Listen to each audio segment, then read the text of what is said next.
Last video में बच्चों हमने पावर शेयरिंग के most important question answer series को कवर किया था और इस वीडियो में हम चैप्टर नंबर 2 फेडरलिज्म से related most important question answer को कंप्लीट करने वाले हैं। तो चलिए फिर बिना किसी देरी के साथ शुरू करते हैं आज की इस वीडियो को।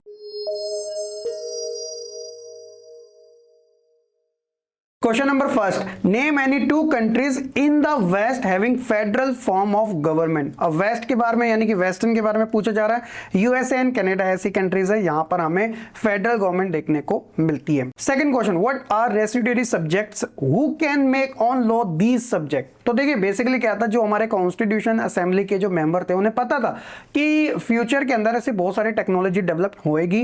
तो नाउ क्वेश्चन इज कि अब कॉन्स्टिट्यूशन तो हमारा बन गया है, तो जो नए टॉपिक आएंगे तो उनके ऊपर लॉ कौन बनाएगा और वो किस कैटेगरी में रखे जाएंगे, यूनियन, स्टेट या फिर लोकल लेवल।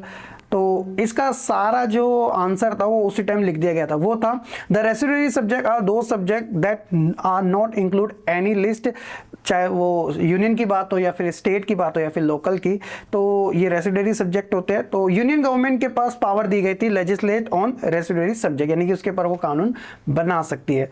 कुछ एग्जांपल्स की अगर बात करें तो जैसे इंटरनेट आज के समय इतनी तेजी से ग्रो होता जा रहा है, ई कॉमर्स वेबसाइट, जैसे ये सारे सब्जेक्ट किसके अंडर में आते हैं, यूनियन गवर्नमेंट के अंडर में आते हैं। क्वेश्चन नंबर थर्ड है व्हाट इज कोलिशन गवर्नमेंट। देखो कोलिशन जब ये वर्ड आता है तो आप आराम से इसे समझ सकते हो, ये कमिंग टुगेदर फेडरेशन के बारे में बात कर रहे हैं। A government form by a coming together of at least two political party usually partners in a coalition form a political alliance and adopt a common program. तो इसे हम कोलिशन गवर्नमेंट के नाम से जानते हैं। फोर्थ क्वेश्चन है हमारा what step have been taken to make the third tier of democracy more powerful and effective, mention any 2 points.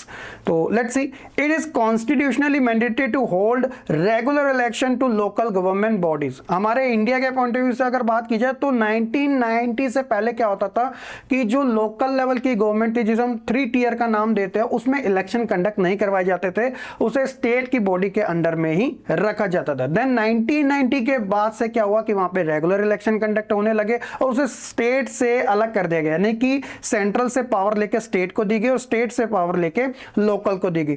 N independent institution called the state election commission has been created in each state to conduct panchayat and municipal elections. अगर मैं rural sector की बात करूंगा तो वहां पे पंचायत के election हमें देखने को मिलेंगे। अगर हम अर्बन सेक्टर की बात करूंगा तो यहां पर हमें म्युनिसिपैलिटी के इलेक्शन देखने को मिलेंगे। क्वेश्चन नंबर 5 है compare and contrast the federal system government with unitary system of government. अब बेसिकली आप फेडरलिज्म जैसे चैप्टर को कवर करोगे तो आपको कंपैरिजन के बेसिस पे ये जरूर बताएगा कि फेडरल गवर्नमेंट किस तरीके से काम करती है और उसके कंपैरिजन में जो यूनिटरी गवर्नमेंट होता है वो किस तरीके से काम करते हैं। तो सबसे पहले हम फेडरल की अगर बात करें, देखिए इसमें क्या होता है कि देयर आर 2 और मोर लेवल ऑफ गवर्नमेंट, जैसे national, state and local India के अंदर भी हमें देखने को मिलते हैं। There is a division of power between different level of government, centre के अलग सब्जेक्ट के ऊपर वो काम करते हैं, स्टेट के अलग लेवल पे और लोकल के अलग लेवल पे। State government are not answerable to centre और नेशनल गवर्नमेंट, तो क्योंकि सेपरेट पावर्स दी गई है तो उसे रिस्पॉन्सिबल नहीं है कि हर बात पे उसे जवाब देने की जरूरत नहीं है कि मैं ऐसा काम कर रहा हूं, मैं वैसा काम कर रहा हूं। यूरिडिक्शन ऑफ ईच गवर्नमेंट, यानी कि state and central is specified in the constitution and can not be change unilaterally. Basically क्या है कि जो कॉन्स्टिट्यूशन के अंदर जो चीजें ऑलरेडी मेंशन है तो अकेले दम पे वो चेंज नहीं की जा सकती, उसे पास कराना पड़ेगा सेंट्रल एंड स्टेट लेवल पर भी। और लास्ट पॉइंट है courts such as the supreme court of India safeguards and interprets the constitution, यानी कि अगर कभी सेंट्रल वर्सेस स्टेट जैसा प्रॉब्लम क्रिएट हो जाए, दोनों के बीच में कॉन्फ्लिक्ट हो जाए, तो उसका सॉल्यूशन निकालने के लिए जो सुप्रीम कोर्ट है उसका जो रोल हो जाता है वो काफी इंपॉर्टेंट हो जाता है, क्योंकि एक तरीके से जब किसी की नहीं चलती ना तो तब सुप्रीम कोर्ट की चलती है, इसलिए उसे सबसे सुप्रीम लेवल पे रखा गया है। ये तो फेडरल गवर्नमेंट के बारे में। अब ठीक उसके कंपैरिजन में अगर आप देखोगे यूनिटरी गवर्नमेंट, तो इसमें हमें क्या देखने को मिलता है, generally there is one level of government, in case of sub unit they are subordinate to the national government. जैसा कि हमें चाइना के केस में देखने को मिलता है, वहां पे कम्युनिस्ट गवर्नमेंट जो है वो एक टाइप की गवर्नमेंट है, हालांकि वहां पर भी इलेक्शन कंडक्ट करवाए जाते हैं, लेकिन इलेक्शन कंटेस्ट करने के लिए परमिशन भी इसी टाइप की गवर्नमेंट से लेने पड़ते हैं। There is no division of power, क्योंकि सेंट्रल के पास ही सारी पावर है तो स्टेट में डिवाइड ही नहीं होती, तो आप कह सकते हो कि जो नेशनल गवर्नमेंट है उसी के पास सारी पावर रहती है। द स्टेट गवर्नमेंट और sub unit are answerable to the central government, क्योंकि सारी परमिशन उसी के थ्रू थ्रू हो रही है तो ऑब्वियसली आपको आंसरेबल भी सेंट्रल गवर्नमेंट के थ्रू होना ही पड़ेगा। All power are with the central government, there is no separate jurisdiction of the sub unit, the central government can grant them power and take back any time. तो भैया जो centre चाहेगा उसी के अकॉर्डिंग चलेगा, वो चाहेगा तो पावर डिस्ट्रीब्यूट करना है तो कर देगा, नहीं करना तो नहीं करेगा। अगर वो पावर डिस्ट्रीब्यूट करके वापस लेना चाहे वो भी उसकी इच्छा होगी। लास्ट है court do not enjoy power of safeguarding interpreting the constitution, क्योंकि उसके पास इतनी पावर नहीं है, क्योंकि सारी पावर एक ही के पास है, वो वहां की नेशनल गवर्नमेंट या आप कह सकते हो सेंट्रल गवर्नमेंट। तो ये हमें डिफरेंट देखने को मिलता है फेडरल वर्सेस यूनाइटेड गवर्नमेंट में। नेक्स्ट क्वेश्चन है examine what makes India a federal country. तो इंडिया के अंदर आप कैसे कह सकते हो कि इंडिया एक फेडरल कंट्री है, किस तरीके से यहाँ पे फेडरलिज्म जो है प्रैक्टिस किया जाता है। लेट्स सी, सबसे पहले 2-3 लेवल ऑफ गवर्नमेंट, क्योंकि पावर यहाँ पे सेंट्रलाइज नहीं है, डिसेंट्रलाइज है, तो वो स्टेट, सेंट्रल एंड लोकल में डिस्ट्रीब्यूटेड की गई है। इन द बिगिनिंग, शुरुआत में क्या था, constitution provide for a 2-tier system of government. तो स्टार्टिंग में तो दो ही था, यूनियन वर्सेस स्टेट ही था, और स्टेट के पास जो पावर थी एज कंपेयर टू सेंटर वो थोड़ी कम थी, क्योंकि सेंटर को ऑल ओवर कंट्री के बारे में काम करना पड़ता था। लेटर बाद में क्या हुआ, 3rd tier of federalism was added in form of panchayat and municipality. ये देखा गया था कि लोकल लेवल पे भी ना इशू कुछ ज्यादा होते हैं, तो क्यों ना एक और टियर की गवर्नमेंट को क्रिएट कर दिया जाए, यानी कि जो स्टेट है उसका काम थोड़ा और इजी कर दिया जाए, तो उसकी जो पावर है थोड़ी बहुत लोकल को दे दी जाए और उसको एक सेपरेट बॉडी बना दी जाए, यानी कि 3rd tier की गवर्नमेंट तो बना दी गई, तो वहां पर एक अलग से बन गई। डिवीजन ऑफ लेजिस्लेटिव पावर, तो अगर हम बात करें लेजिस्लेटिव पावर की, the constitution clearly provide 3-fold distribution of legislative power between the union government and the state government, जो कि आपको यहां पर देखने को मिलेगी। सबसे पहले यूनियन की अगर बात करें तो यूनियन के अंदर अगर देखें तो इसके अंदर नेशनल इंपॉर्टेंस जो सब्जेक्ट है वो सारे इंक्लूडेड किए गए थे। फॉर एग्जाम्पल फॉरेन अफेयर की बात करें, डिफेंस की बात करें, बैंकिंग, कम्युनिकेशन, करेंसी, ये सारे के सारे यूनियन लिस्ट। अब यूनियन लिस्ट को सेंट्रल लिस्ट के नाम से भी जाना जाता है, तो कंफ्यूज होने की जरूरत नहीं है। उसी तरह these are include in the list because we need a uniform policy on this matter throughout the country, क्योंकि ये सारे के सारे सेंट्रल के इश्यू है, सेंट्रल के ही मैटर है, सेंट्रल के ही सब्जेक्ट है, तो इसलिए इनको डिवाइड करने की कोई नीड नहीं है। उसी तरह अगर हम स्टेट की बात करें तो इंडिया के अंदर कोई एक स्टेट तो है नहीं, डिफरेंट टाइप के स्टेट्स है, तो उनको भी कुछ पावर देनी चाहिए। तो पावर्स के तौर पे हर एक स्टेट्स को पुलिस दे दी गई, ट्रेड, कॉमर्स, एग्रीकल्चर, इरिगेशन, ये सारी चीजों को प्रोवाइड करा दी गई, तो स्टेट जो है वो अपने दम पे इनके ऊपर लॉज बना सकते हैं। लेकिन कुछ ऐसे सब्जेक्ट भी थे जहां पे बात की गई थी कि यार देखो दोनों मिलजुल के काम कर सकते हैं, कॉमन है जो। अब कॉमन की अगर आप देखोगे तो उसके अंदर आपको फॉरेस्ट देखने को मिलेगा, ट्रेड यूनियंस देखने को मिलेगा, एजुकेशन देखने को मिलेगा, एडोप्टेशन देखने को मिलेगा, मैरिज जैसे जितने भी सब्जेक्ट वो देखने को मिलेंगे। तो इसमें दोनों स्टेट वर्सेस सेंटर दोनों मिलजुल के काम करेंगे।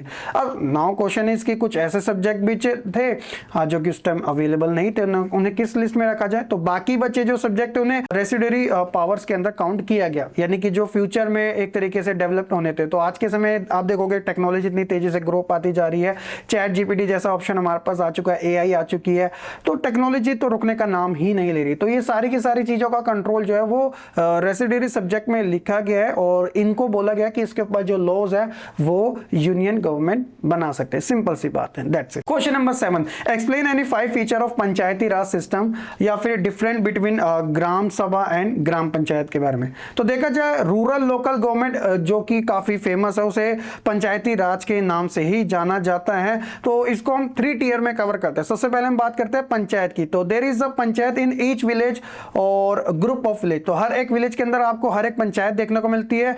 It is a council which has several ward member, जिन्हें पंच कहा जाता है, और इनका एक प्रेसिडेंट भी होता है जो कि सरपंच होता है। बड़ी सिंपल सी बात है। They are directly elected by the adult population living in that the ward और विलेज, तो इनको डायरेक्ट इलेक्शन, क्योंकि लोग आराम से वोट डाल सकते हैं जो 18+ होते हैं, यहाँ पे वो डायरेक्टली इलेक्टेड होते हैं।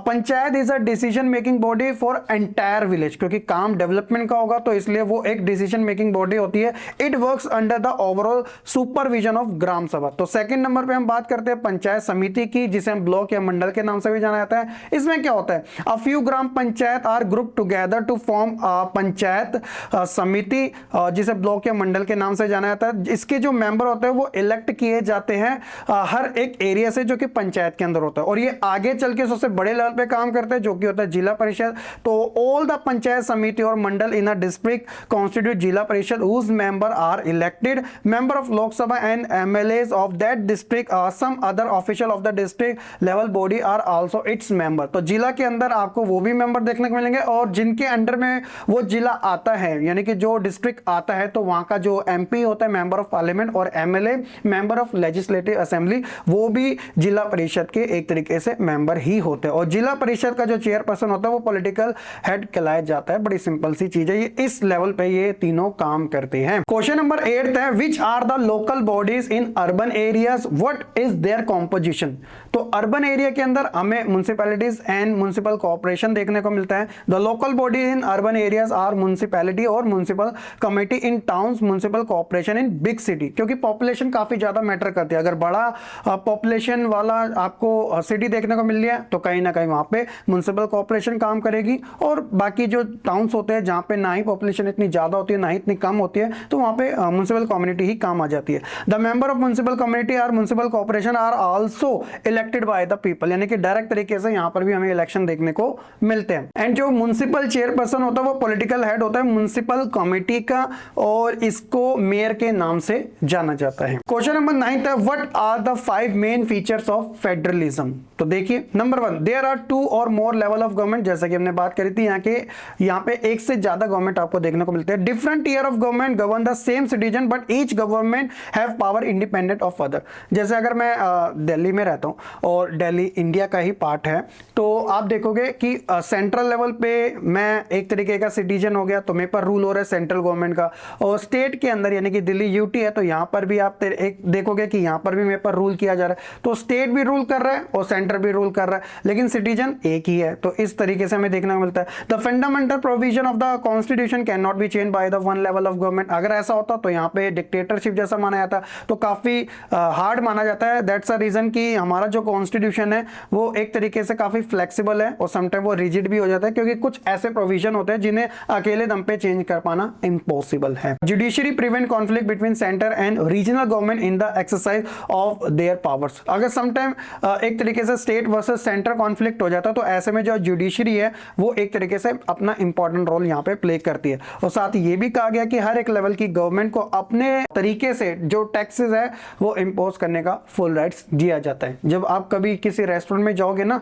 तो वहां पर अगर आप जीएसटी देखोगे, गुड्स एंड सर्विस टैक्स, तो उसके अंदर आपका 2 टाइप्स के आपको टैक्स देखने को मिलेंगे। एक होगा सीजीएसटी और एक होगा एसजीएसटी। सीजीएसटी जो रेफर करेगा वो सेंट्रल को जाएगा, और एस जो होगा वो उस स्टेट में जाएगा जहां पर आपने वो खाना खाया या फिर आपने कोई भी सामान वहां पे खरीदा है। तो हमें ऐसा कुछ देखने को मिलता है। लास्ट क्वेश्चन है कि what are the power sharing arrangement in our country. क्या है हमारे यहाँ पे व्यवस्था पावर शेयरिंग की। Let's see the power sharing between the union government and the state government is the basic structure of the constitution. जैसा कि हम इतने टाइम से इसे पढ़ ही रहे हैं, और ये कोई ईजी नहीं था कि हम पावर शेयरिंग को अच्छे तरीके से अरेंजमेंट कर सके। हमें बहुत सारे प्रॉब्लम्स भी आई थी।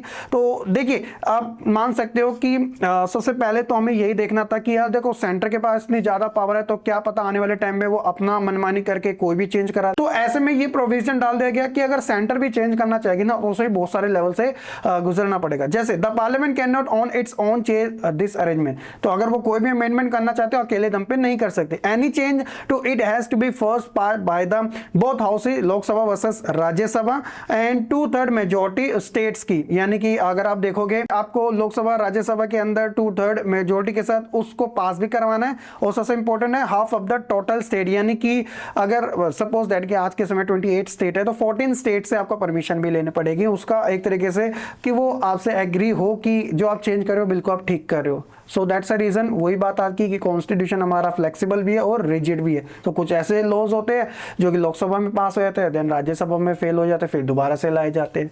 तो ये सारी चीजें हमारे यहाँ पे अरेंजमेंट की गई है पावर शेयरिंग की। तो ये थे बच्चों हमारे फेडरलिज्म से related top 10 most important question answer series. Hopes हो कि आपको काफी अच्छे से समझ आ चुकी होगी। बाकी हम मिलेंगे अपनी नेक्स्ट वीडियो में चैप्टर नंबर 3 के साथ, और अपना फीडबैक जरूर शेयर कीजिएगा। चैनल पे नए हैं तो सब्सक्राइब करना बिल्कुल ना भूलिए। तब तक सही बच्चे खुश रहे, पढ़ते रहे और ऐसे ही आगे बढ़ते रहे।